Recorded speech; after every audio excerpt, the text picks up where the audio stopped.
It started like any other morning outside the courthouse, until a white officer demanded a black woman kneel. Unaware she was a decorated sergeant with over 20 years on the force. Calm, but unshaken. She warned him once. He didn't listen. In the next moment, she dropped him with a swift, precise knee to the gut, right there on the courthouse steps, in front of a silent crowd and rolling cameras. But that was just the beginning. What followed was a storm of media spin, institutional silence, and one woman's quiet, powerful stand against erasure. This story isn't just about race or law, it's about memory, dignity, and the price of standing tall. Let us know where you're tuning in from and what time it is. Drop a comment below. It was just past 7 in the morning when I stepped onto the wet sidewalk outside the courthouse, the air thick with fog, and a kind of silence that made every step feel louder than it should have. The mist curled around the edges of parked cars and wrapped itself around the iron fence like smoke from a cigarette, and for a moment, everything felt slow. It was just past 7 in the morning when I stepped onto the wet sidewalk outside the courthouse. I walked with my hands in the pockets of my coat, my ID clipped inside, my shoulders relaxed, but my instincts still sharp, trained after 25 years of wearing a badge. There was no one near the staff entrance except a patrol unit stationed by the steps, and as I approached, I caught the edge of his stance too stiff, too alert for a quiet morning like this. He clocked me before I even got within 10 feet, turned his whole body toward me like I'd just stepped out of a crime scene. "Hey," he barked, loud enough to slice through the fog. "Step back and keep your hands where I can see them." I froze, not out of fear, but calculation. The tone, the volume, the posture. He didn't recognize me. Not as a cop, not as a woman, just a black figure moving toward a secure door. I kept my voice calm, controlled. "I'm Sergeant Hayes, off duty, heading in through staff." I reached slowly for the ID badge inside my coat, but his hand shot to his holster, and my blood went cold, not with panic, but with that old, bone-deep awareness that black skin plus authority always equals suspicion in some men's eyes. His mouth twisted as he stepped closer, ignoring my words entirely. "Don't move," I said, hands up. The fog wasn't so thick anymore. But suddenly, everything else felt heavy, the air, my breath, the invisible weight pressing down on my spine. I raised my hands slowly, my ID still visible between my fingers. "You can check it," I said evenly. "Name's Hayes. I've worked here for. I don't give a damn what your name is." He snapped, and in one motion, he slapped the badge out of my hand. It landed on the pavement with a soft plastic clack. That's when I felt it, not anger. Not yet, but the shift. The tilt in the atmosphere when you know something is about to go wrong, right into a shallow puddle. A small group had gathered across the plaza, just a few people at first, lingering on their way to the main entrance. Then more as voices rose and phones lifted into the air like tiny satellites. I saw a teenage boy point his phone toward us. I saw an elderly white man whisper something to his wife. But no one stepped forward. No one said a word. I kept my eyes on the officer. "His nameplate," said Mallory, and I saw it clearly now. Not confusion, not duty, but something sharper. A choice, a belief. He didn't just not believe me, he didn't want to. "You think you can walk through here like you own it?" he hissed, now inches from my face, spit flecking the air between us. "What? Just because you got a damn lanyard." I didn't answer, not because I didn't want to, but because I knew my words wouldn't matter to a man who'd already decided I was a threat in need of putting down. And even then, I was thinking of optics, of how I looked, of how they would later interpret how I looked. My hands were still raised. My stance was neutral. My voice, when I used it again, stayed low. "I don't want trouble. Officer, I want to enter the building I've worked in for over 2 decades. You can verify me in the system." He laughed, a short, sharp sound that had no humor in it. "Oh, we're past verification, lady," he said, and I felt it then, his fingers clamping onto my wrist, tight and fast, like a trap snapping shut. The pressure was more than physical. It was generational. It was the hand that cuffed my uncle in front of his kids. It was the hand that shoved my cousin to the ground over a traffic stop. It was the hand that held too many of us still while the world told us to be calm. "Turn around. You're resisting an order," he barked. My heart pounded, not out of fear, but fury held in restraint. I looked him in the eye. "Not moving. This is your last chance," I said quietly. "Let go of my wrist." He didn't, and in that instant, it wasn't training that kicked in, it was something older. Something from every Sunday my mother made me sit straight in church while whispering, "Don't ever let them take your dignity." My knee rose fast, sharp, clean, a single upward motion that landed exactly where it needed to. I didn't aim to hurt him. I aimed to stop him. And it worked. The sound he made was small, almost like a gasp, and then his body folded forward and dropped right there, at the base of the courthouse steps, where justice was supposed to begin. For a moment, everything held still. No one spoke. No one moved. The air felt frozen. My breathing was steady. But inside, I was unraveling thread by thread, because I knew what came next. Not truth, not fairness, but a new narrative being written before the truth even got a chance to stand. My ID still lay in the puddle. Mallory groaned on the ground. Phones recorded.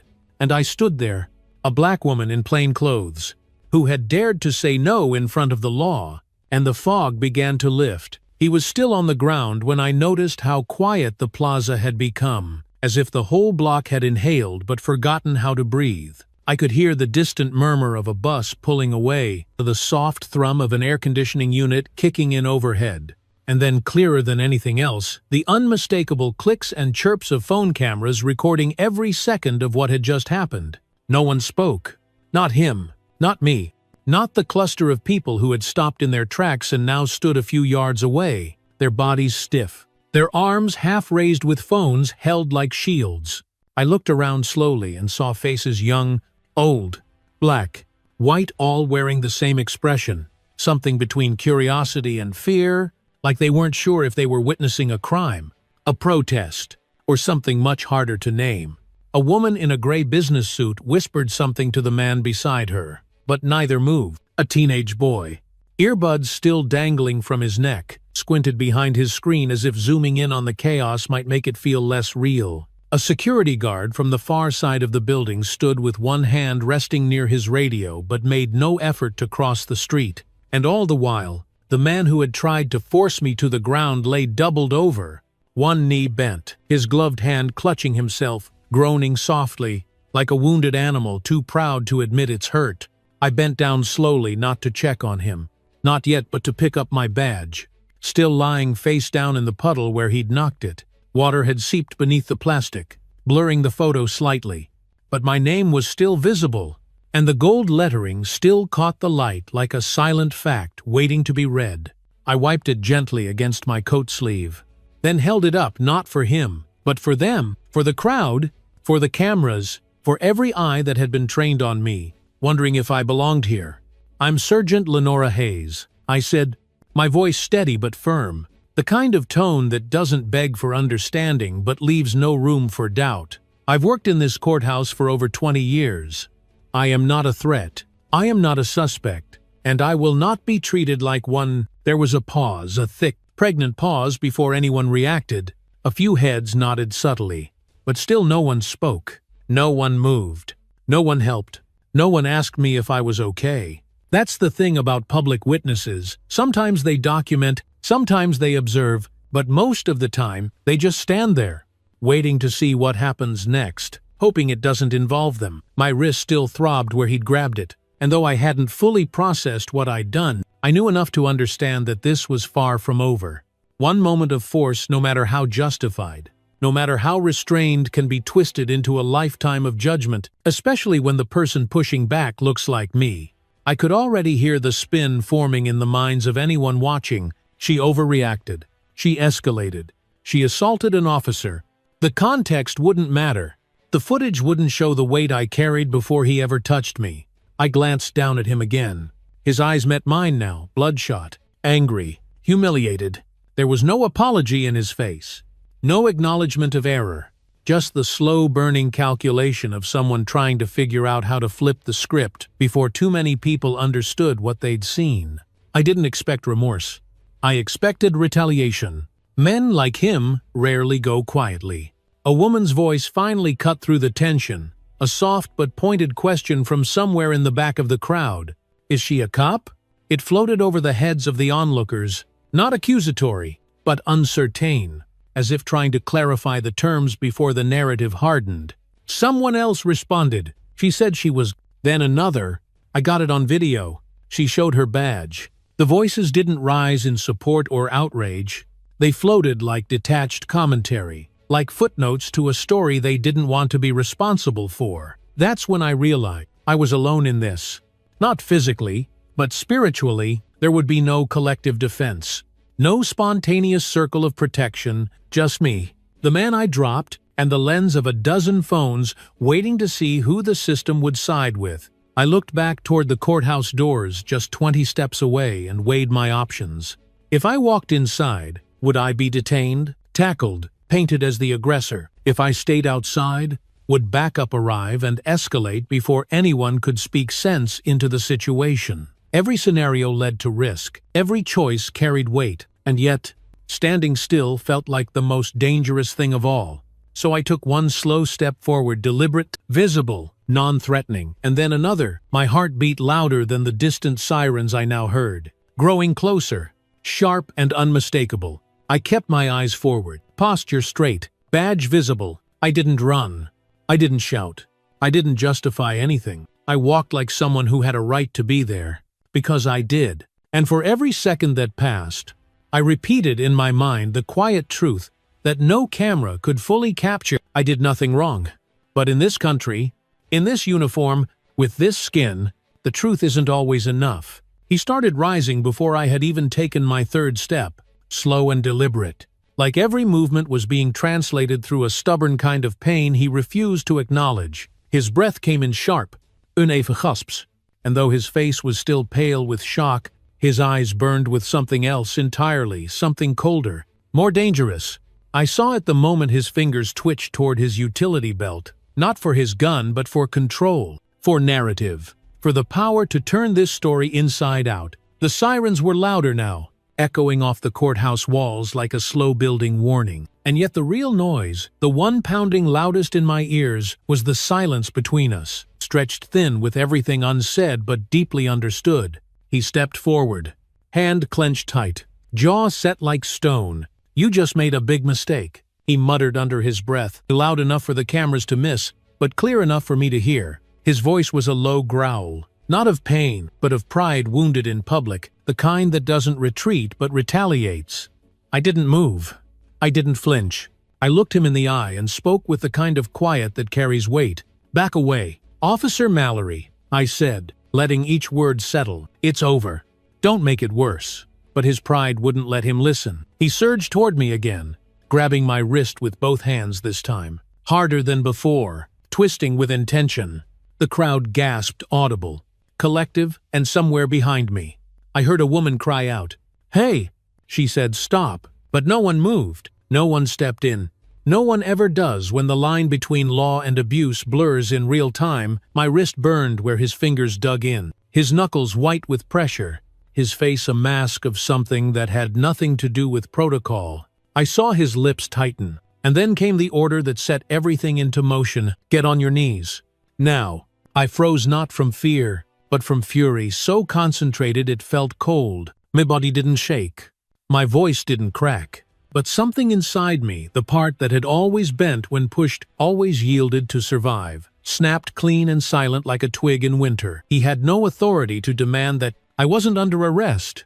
I wasn't resisting. I was standing on the steps of a courthouse I'd given my career to, being ordered to kneel like a criminal, like a warning, like a display. And I knew then, in that split second, that if I obeyed, it wouldn't stop there. Men like him don't stop when you kneel. They stop when you remind them you were never beneath them to begin with.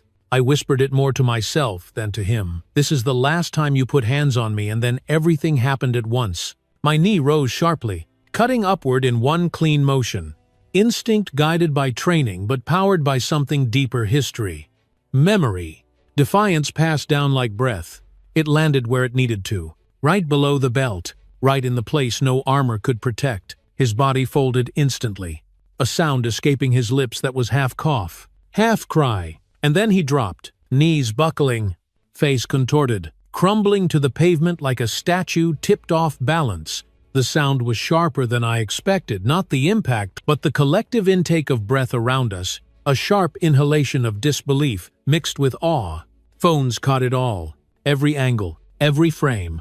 I didn't move. Not because I was frozen, but because I knew the moment didn't need more from me. The statement had already been made. I stood over him, not triumphant, not smug, just breathing, just steady, like someone who had waited too long to be seen standing in her own skin. A man in the crowd muttered, "Dumb." Under his breath, someone else said, "Did you see that?" A younger woman near the courthouse rail whispered, "She didn't even flinch." The voices were soft, stunned, half afraid to cheer, half afraid to condemn. That's what happens when the expected script gets rewritten in front of people's eyes. They don't know which emotion is safest to perform. Mallory curled onto his side, coughing, groaning, one hand pressed between his legs, the other reaching blindly for his radio. I watched him struggle, not with pleasure, not with hate, but with the deep ache of knowing it never had to come to this. All he had to do was believe me. All he had to do was listen. But that's the thing about power born from prejudice. It would rather be broken than bend to reason. And now, it was broken, publicly, at the foot of the courthouse steps, where truth is supposed to speak loudest. I had used the only language he respected, resistance. The fog that had cloaked the plaza earlier had begun to lift, and with it, the outlines of the world sharpened the architecture behind me. The courthouse seal above the door, the white marble stairs stained slightly with city grime, and the man I had just dropped sprawled at the base of it all, like a warning written in flesh and bone. I adjusted my coat, took my badge back into my chest pocket, and stood tall, my hands relaxed at my sides, but my heart pounding a rhythm older than any law on the books. I wasn't proud. I wasn't ashamed. I was simply done kneeling for anyone who mistook my calm for weakness. And the sirens were nearly here. For 3 full seconds, the world didn't move. It was as if time itself had exhaled and forgotten how to inhale again. There was no sound, no motion, just a still frame of disbelief suspended in the morning air. With me standing upright, Officer Mallory curled in pain at my feet, and the courthouse looming behind us like some indifferent monument to justice long delayed. Even the sirens seemed to pause, caught mid-howl in the distance, faint but creeping closer like the tide before a storm. I could feel the weight of eyes pressing into my skin, those of the bystanders, the security cameras, the cell phones still hovering mid-air like robotic witnesses, unsure whether to applaud or recoil. A breeze stirred my coat just slightly, brushing the hem against my knees, and in that tiny movement, I became aware of the stillness in my own body. My back straight, jaw clenched, fingers open, pulse thunderous but my breath steady. The badge in my pocket felt heavier than it should have, as if it had taken on the burden of every assumption I had just refused to confirm. The first officer to arrive was tall, mid-40s, white, wearing mirrored sunglasses that made it impossible to read his eyes, but easy to interpret his posture, shoulders square, hand hovering near his holster, tension radiating off him like heat from pavement. He didn't ask questions. He didn't assess the scene. He saw a uniformed man on the ground and a black woman standing over him, and let that be enough. "Ma'am, step away from the officer," he shouted, already moving toward me. His tone wasn't commanding, it was accusatory, like a father scolding a child for something he had no intention of understanding. I raised both hands slowly, fingers wide, not out of fear but precision. "My name is Sergeant Lenora Hayes," I said, calmly but loudly enough for every camera to catch it. "Badge number 7521. I was off duty, but this officer assaulted me without provocation. There are multiple witnesses." The words left my mouth like puzzle pieces falling into place, each one chosen carefully, each one stitched together with the unspoken urgency of someone who knows exactly how quickly the facts can be buried under narrative. He didn't lower his voice when he barked again. "Keep your hands where I can see them. Step back now." Another squad car screeched up from the side, then another. The street was now flashing blue and red, the lights reflecting off courthouse windows like warning signs bouncing between glass and sky. 2 more officers stepped out, and now it was 3 against 1, not in force, but in framing. They spread out around me, forming a semicircle like a net cast wide to catch something wild. Mallory still hadn't spoken. He was sitting up now. One hand braced against the concrete, the other pressed low to his torso. His face was pale, his expression dazed, but he didn't look in pain anymore, just angry, embarrassed, calculating. He didn't accuse me. He didn't defend himself. He let the other officers fill in the blanks for him. I could feel it shifting the tone, the mood, the temperature of the morning. What had begun as a confrontation was becoming a case file, and I was no longer a sergeant defending her dignity. I was a suspect, a liability, a story waiting to be written by someone else's hand. And yet I stood there, unmoved, aware of every frame being recorded, every breath I took catalogued as evidence, every twitch of my fingers analyzed for intent. The sunglasses officer, his name tag, said. Riley moved closer and finally lowered his voice. "Ma'am," he said, softer but not kinder. "We're going to need you to come with us while we sort this out." His hand still hovered near his belt. He wasn't making a request. He was managing optics. I didn't argue. I didn't protest. I didn't shout about injustice or cry for backup that I knew wouldn't come. Instead, I spoke clearly and once more for the cameras, for the witnesses. For the record, I am not resisting. I am cooperating fully. This officer assaulted me. I defended myself. And with that, I let them take me by the arm, not roughly, but firmly, and lead me down those same courthouse steps I had climbed 1,000 times before. Only now, the weight wasn't just in my feet, it was in my chest, my throat, my bones. The noise returned slowly as we walked. A woman gasped behind me. Someone whispered, "They're arresting her." A man muttered something about getting it all on video. The crowd shifted but never broke, never intervened, never fully chose a side. I couldn't blame them. Most people don't know how to stand beside you when the system decides you're no longer one of its own. I felt the stares like wind against my back, some sympathetic, some skeptical, most unsure. And above it all, the courthouse doors stayed open, unmoved, unblinking, the same as always.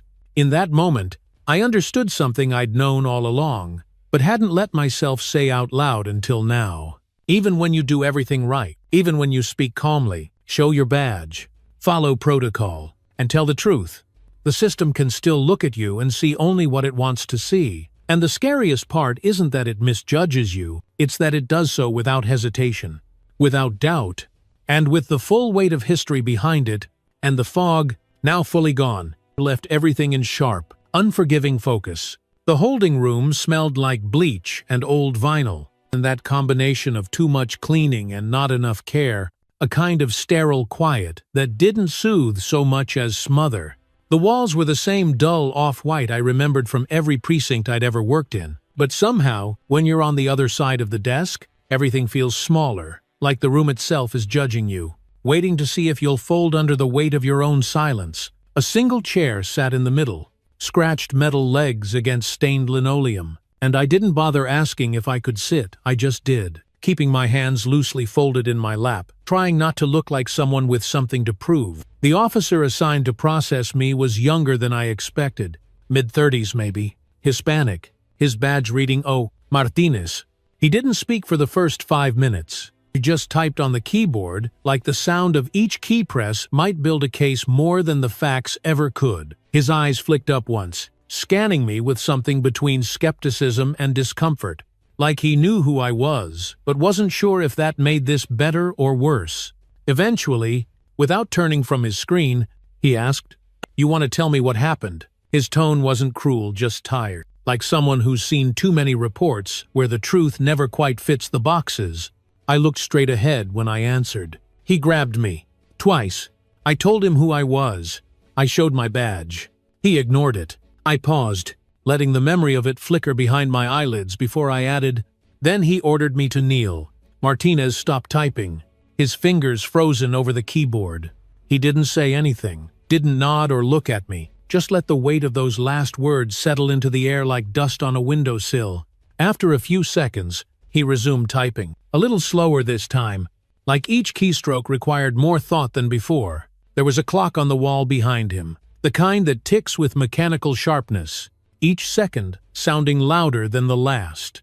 I found myself staring at it, Not because I needed to know the time, but because I needed something steady to hold on to, something unaffected by opinion or bias, or bad decisions in uniform. It ticked, I breathed, and in that rhythm, I remembered every young recruit I ever trained, every speech I gave about honor and judgment and how we wear the badge, not just on our chest, but in our decisions. A different officer came in next, Internal Affairs. By the look of him, buttoned up, clean-shaven, a clipboard in one hand and a question already forming on his lips. "Sergeant Hayes," he said, his voice polite but clipped, "we're placing you on administrative leave. Effective immediately, pending further investigation." I nodded once. I'd expected it. Hell, I could have recited the policy myself if he'd asked. Still, hearing it aloud, those words wrapped in formality, stripped of context, made something twist in my gut. "Can I ask who's heading the inquiry?" I said, my voice level but cool. "Lieutenant Chalmers," he replied, barely glancing up. "You'll receive written notice within 24 hours. There was no arrest, no handcuffs, no cell, just a suspension with pay and the unspoken agreement that I was to disappear quietly until someone higher up decided whether I still fit the image of what they thought a black female officer should be." As if the problem wasn't that I'd been assaulted, but that I'd refused to allow it to happen twice. I left the room without another word, walking past desks filled with people I'd known for years, some of whom didn't even look up, others who gave me small or nervous nods, like they were trying to express sympathy without putting their own jobs in jeopardy. I didn't blame them. I understood the fear of proximity, the idea that standing too close to the fire might get you burned, but it didn't make the isolation sting any less. Outside, the morning had hardened into full daylight, and the plaza, where everything began, now looked ordinary again, just concrete and steps and strangers passing by like nothing ever happened. I stood there for a moment, just breathing, my hand brushing the spot on my wrist where Mallory's grip had bruised the skin. It ached, but not enough to distract me from the deeper pain, the one that came from knowing how fast a career could be rewritten not by facts, but by silence, by spin, by a system built to protect itself before protecting the people in it. And somewhere inside me, I felt the slow, cold certainty settle in. They weren't finished with me yet. Not even close. It started with a clip 37 seconds long, filmed from a shaky phone, the angle slightly off-center but clear enough to show everything that mattered. In the video, you could hear the slap of my badge hitting the ground. See the stiffness in my stance? Watch the moment Mallory grabbed my wrist. Then freeze frame the instant my knee rose into his body like a clock finally striking the hour. Someone had posted it within an hour of the incident, and by noon it had spread like fire through local Facebook pages, on Twitter under the hashtag #CourthouseKnee, and in private group, texts passed between friends who knew what it felt like to be misread on purpose. By evening, my name was trending, though half the posts spelled it wrong. Some called me brave, some called me violent. A few asked why I was even at the courthouse in the first place, as if my presence there needed explaining beyond the 2 decades I'd given that building and the people inside it. On cable news, a split-screen debate showed my face on one side and Mallory's blurred figure on the other, with a headline that read, "Use of Force or Abuse of Power." The anchors spoke in soft, serious tones, asking questions they already had opinions about. Did the sergeant escalate the situation? One of them asked, brow furrowed like he was contemplating something profound. Or was this just another example of how quickly tensions can boil over in today's policing climate? That phrase, today's policing climate, made my skin crawl every time I heard it. Like the problem was weather, and not men with badges who thought fear made them righteous. The footage wasn't grainy, it wasn't unclear, but somehow, it still invited doubt, still left enough room for people to insert their own narratives, shaped by whatever fears or biases they refused to admit lived in them. I stopped reading the comments after the first 200. Too many used words like aggressive, threatening, unhinged. One said, "She probably has a record." Another, "This is why women shouldn't be cops." But the worst weren't the ones that hated me, they were the ones that pitied me. The ones that said, "Such a shame. She must have snapped," as if what they saw was a breakdown instead of a boundary. A few officers I used to work with reached out cautiously, through private messages and texts. Most opened with, "Hey, just checking in," followed by some version of, "You okay?" I didn't respond to most of them, not because I didn't appreciate the gesture, but because I could hear what they weren't saying behind their concern. They were worried the department wouldn't back me. They were wondering if speaking up would make them targets too. One message stood out, though. It was from Patrice, a black lieutenant I'd mentored years ago. She wrote, "I saw the video, I see you, and I know the silence you're walking through." That line stayed with me longer than the rest, because she was right. The silence had become louder than anything else. The department issued a statement by the end of the second day, brief and bloodless. "We are aware of the incident involving Sergeant Hayes and another officer. An internal investigation is underway. We ask the public to withhold judgment until all facts are reviewed." They didn't call me by my full name.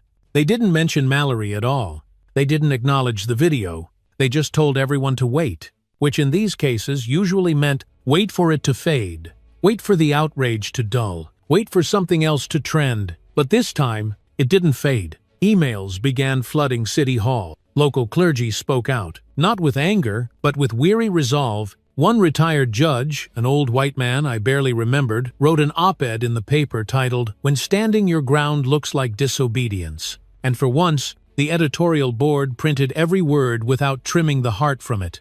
A group of black female officers organized a press conference, standing shoulder to shoulder in front of the department building, wearing their uniforms like armor. They didn't chant.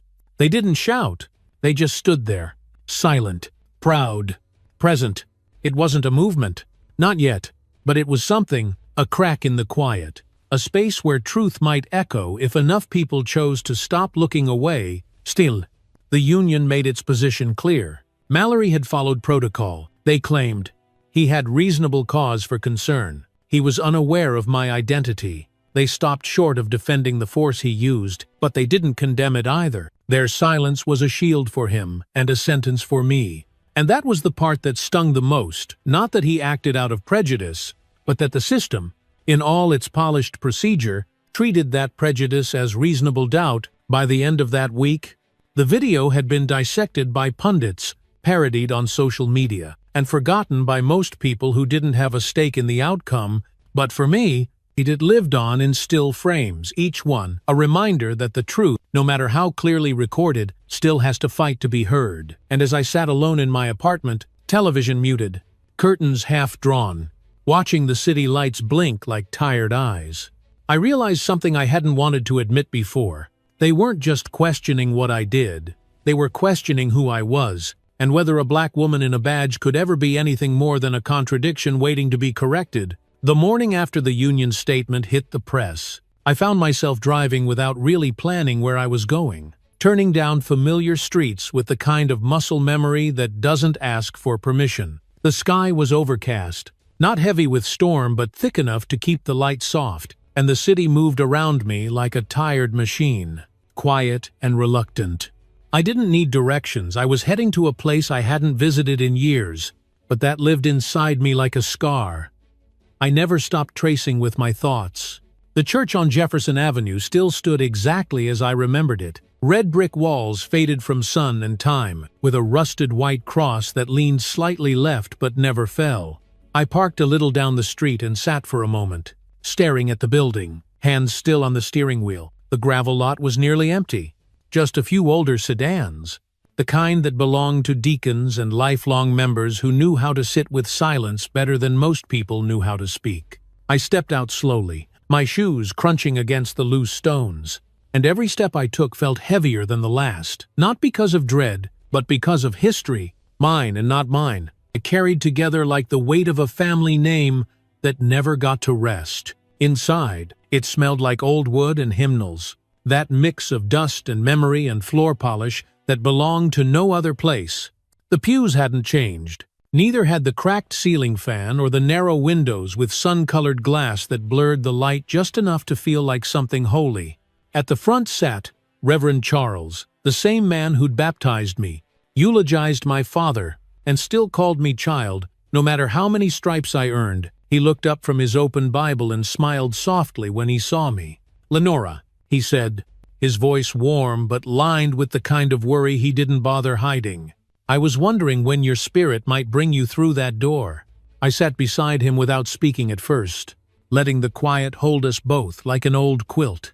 After a while, he reached into his coat pocket and pulled out something small wrapped in worn black velvet. He placed it in my hand and nodded. "Your father left this with me the week before he passed. Said you'd know when it was time." I opened it slowly, a breath catching when I saw the smooth gold curve of the pocket watch I hadn't touched since I was a teenager. The back was still engraved with his initials W.H., and the face ticked softly. Still alive. Still keeping time like it had something left to witness. Holding that watch felt like holding a voice I hadn't heard in decades. Like pressing my ear to a door I thought had been locked forever. I remembered my father in flashes, his quiet laughter in the kitchen when he thought no one was listening, the firm set of his jaw when a neighbor spat on our porch, the way he would hold my face between his hands and whisper, "You are not their story." He'd stood on the courthouse steps in this same city when he was my age, being denied entry because of a suit too sharp and skin too dark, turned away, not by accident, but by policy. And now, years later, I had been dragged down those steps in a different uniform, but with the same outcome reduced to a threat before a word left my mouth. "I keep asking myself," I said finally, "how many times we have to prove we belong in our own country?" Reverend Charles didn't answer right away. He just looked at me with eyes that had seen more than any news camera ever could. And then he placed his hand over mine and said quietly, "Child, the fight was never about proving.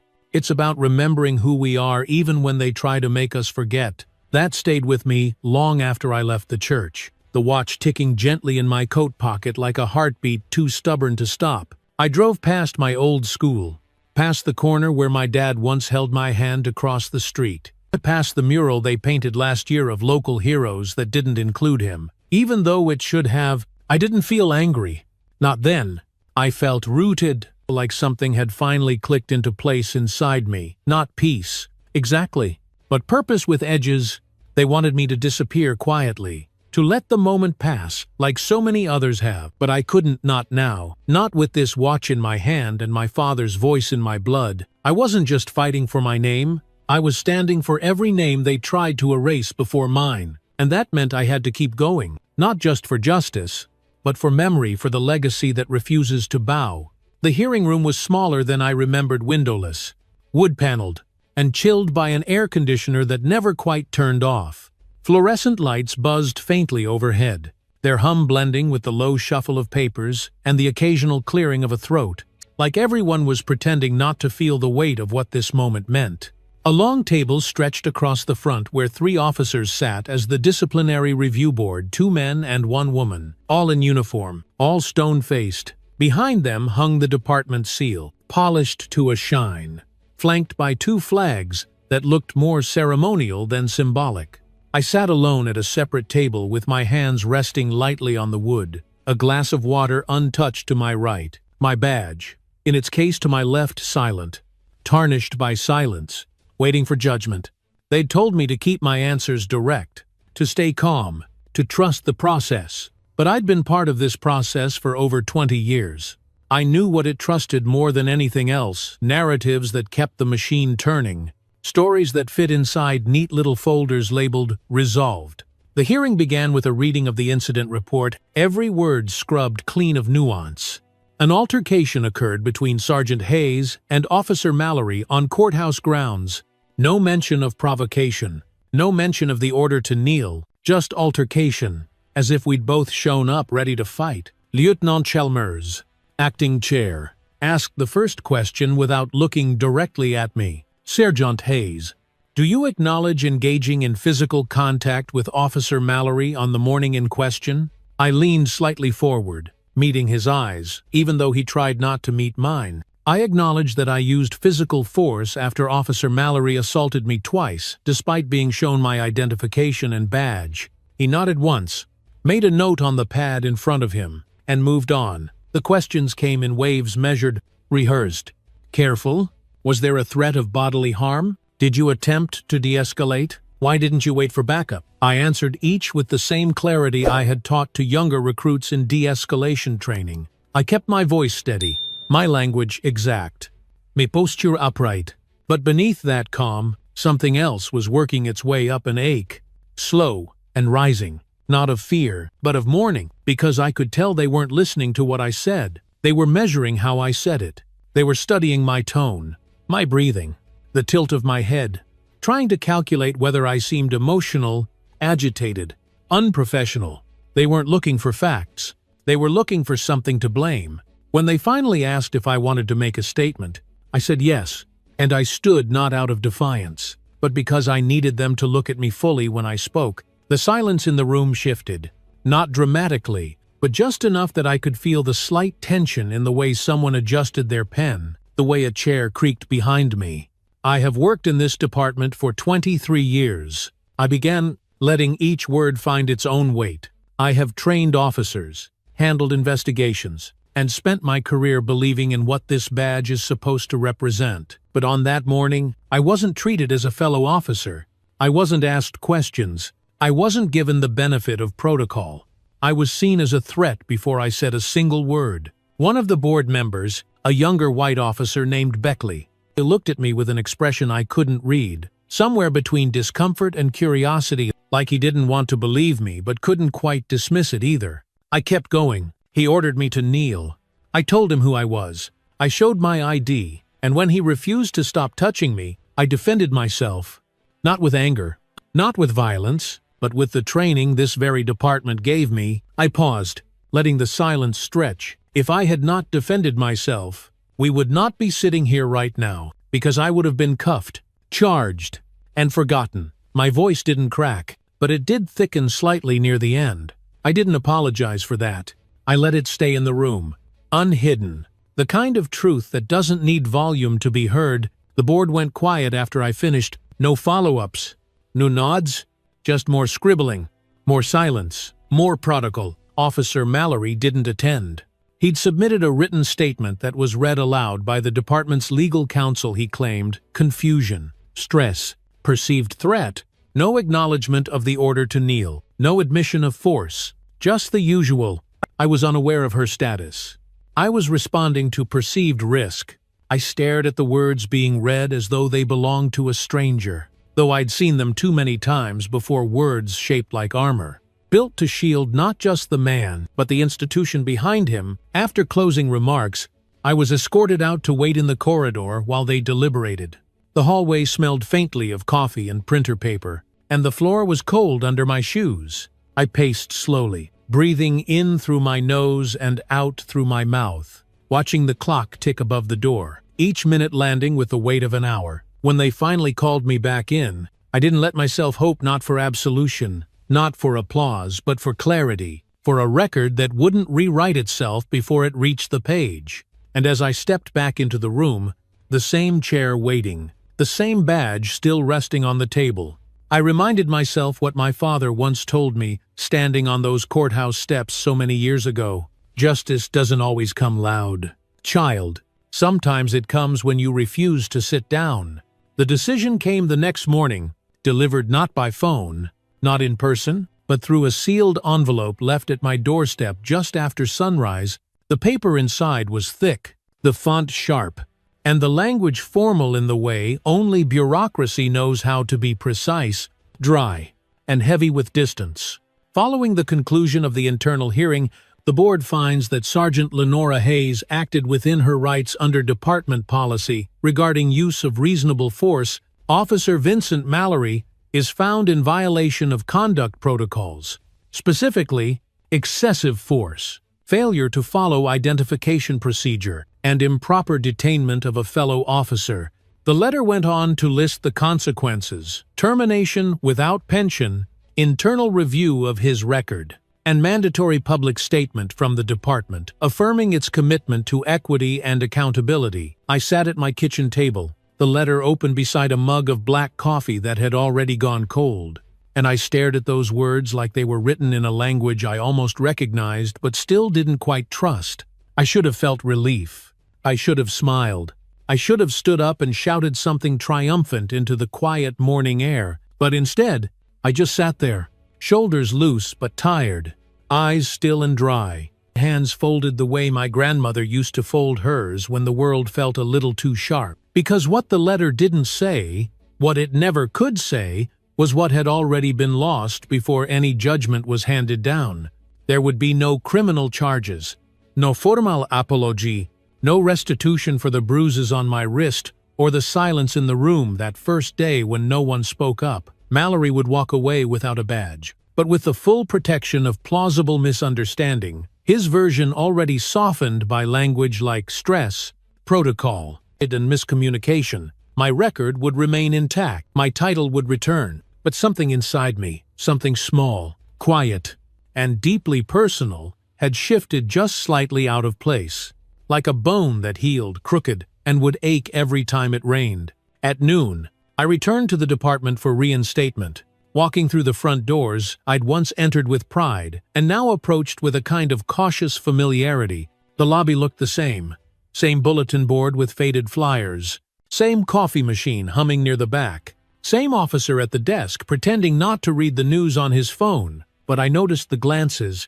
quick and sideways, not hostile but uneasy, like people weren't sure whether to offer congratulations or condolences. Some nodded, some didn't.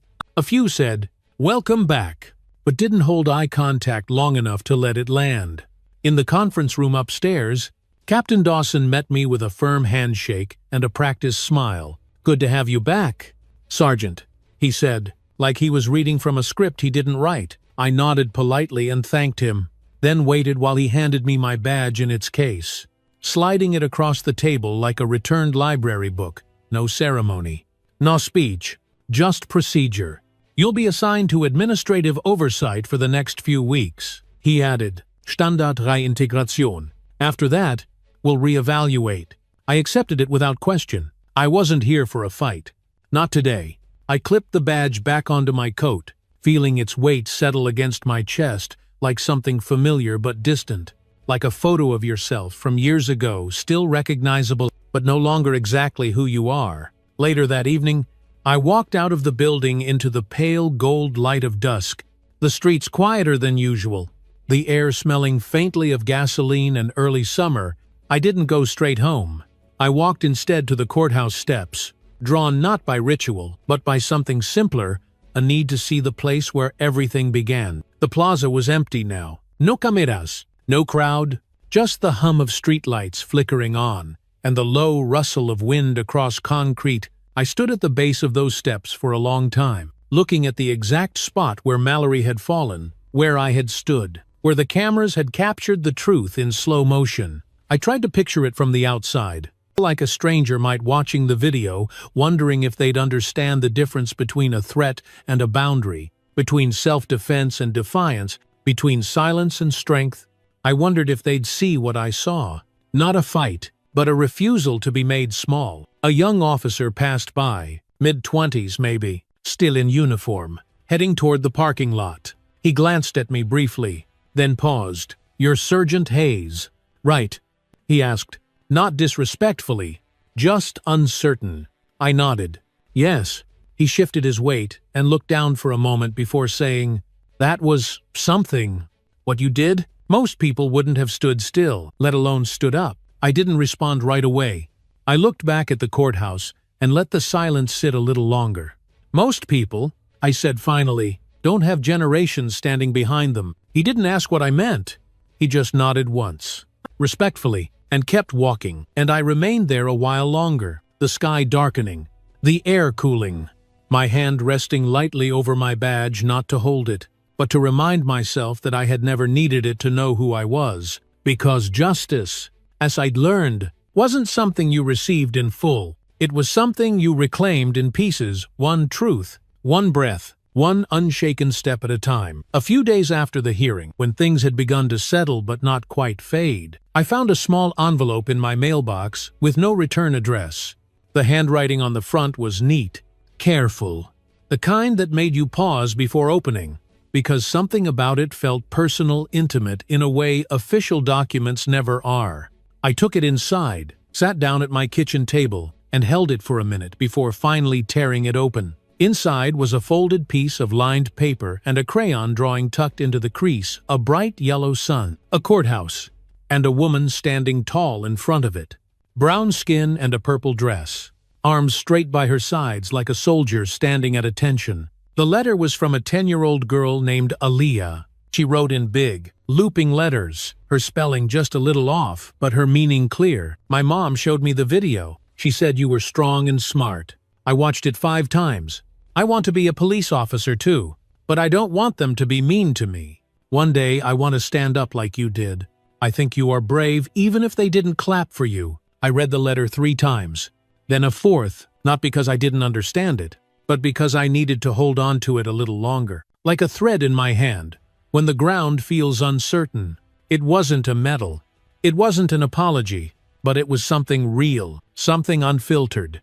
Something not written by people trained to balance politics with policy. This was the kind of truth that doesn't check the headlines before it speaks, and in that moment, sitting at the same kitchen table where I had once questioned whether I'd lost something I couldn't get back, I felt a warmth rise in my chest that had nothing to do with vindication and everything to do with connection. I stood up and walked over to the window, pulling back the curtain just enough to let the afternoon light spill in across the floor.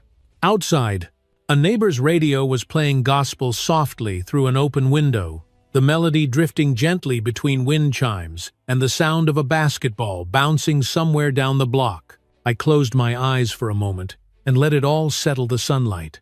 The music, the echo of Aaliyah's words in my mind. I thought about how many times I'd walked into that courthouse with my badge tucked at my side, eyes forward, head high, never asking for applause, but always demanding respect. I thought about the women who came before me, who never got letters like this, never got their names in articles or faces on screens, who fought quieter battles and carried deeper scars, and who never stopped showing up anyway. I pinned the drawing to my refrigerator door with a magnet shaped like the state of Georgia, one of the few things I kept from my mother's house, and I stared at it for a while, memorizing every detail. The way the figure stood so upright, the way the courthouse towered but didn't overshadow her, the sun, larger than it needed to be, casting golden lines all the way to her feet. Later that evening, I wrote back to Aaliyah. I kept it simple. Thank you for your letter. You are already brave because you see what's right and choose to speak it. If you ever wear the badge, remember, it belongs to you just as much as anyone else, and if you don't keep standing anyway, standing matters. I signed it with my full name and tucked it into an envelope with the department's return address, hoping she'd recognize it in the mailbox and feel that same electric buzz of possibility. Because that's what we fight for, not just policy or punishment or headlines that fade too quickly, but for the next child watching, wondering what dignity looks like in real life, wondering if it stands firm, wondering if it walks away with its head up, wondering if anyone sees it. And now, at least one little girl does. A week later, I found myself walking those courthouse steps again, not by summons or obligation, but by something quieter that pulled from inside. The sky was open and clear, the kind of soft blue that feels too honest to ignore. And the sun wasn't harsh that day. It warmed instead of burned, lit instead of exposed. I wore my uniform, not because I had to, but because I wanted to feel its weight one more time. Not as a burden, but as a presence, a reminder of everything I'd earned and everything they tried, quietly, to take away. My shoes struck the stone stairs with a rhythm I recognized from years of habit. But that morning, it felt like the sound belonged to someone who had returned to claim something, not a title, but a truth. There was no one waiting at the top, no reporters, no flashing cameras.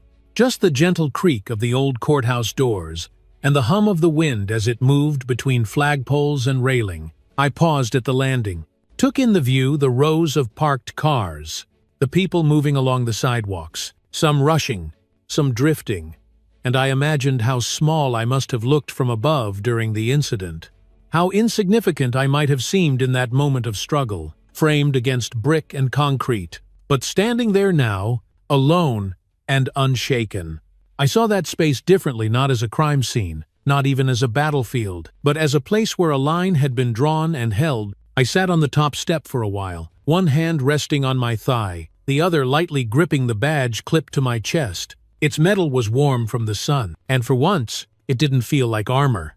It felt like acknowledgement.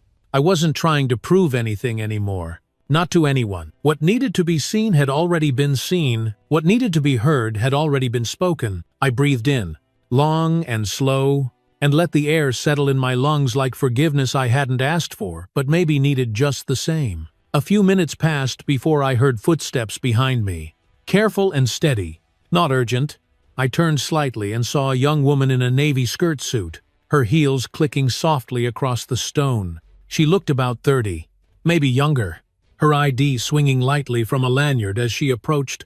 "Excuse me," she said gently, as if not wanting to disturb something sacred. "Are you Sergeant Hayes?"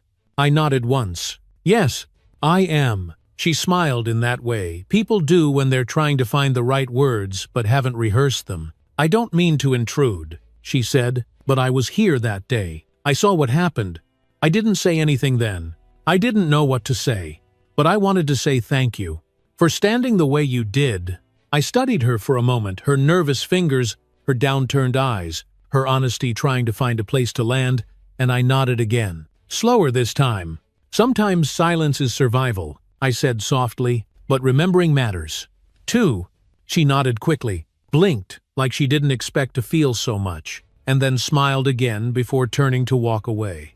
I watched her disappear into the courthouse, the heavy door closing behind her with a familiar thud that echoed just enough to remind me where I was and why I had come.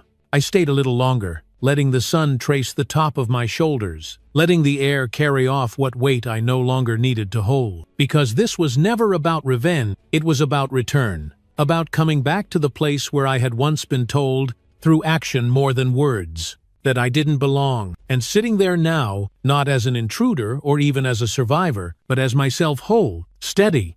Present, I realized I wasn't waiting for anything. Not for approval, not for recognition. I was simply being, and sometimes, being is the boldest form of resistance. The night was quiet when I got home. The kind of quiet that doesn't ask for explanation but offers space to exhale. My street was empty, except for a few porch lights glowing like tired eyes and the faint flicker of a television behind a curtain 3 houses down. I stepped out of the car slowly, not from exhaustion, but from the instinct to absorb stillness after a day that had moved faster than I wanted to remember. The air smelled faintly of rain, even though the sky was clear, like the ground had carried a memory.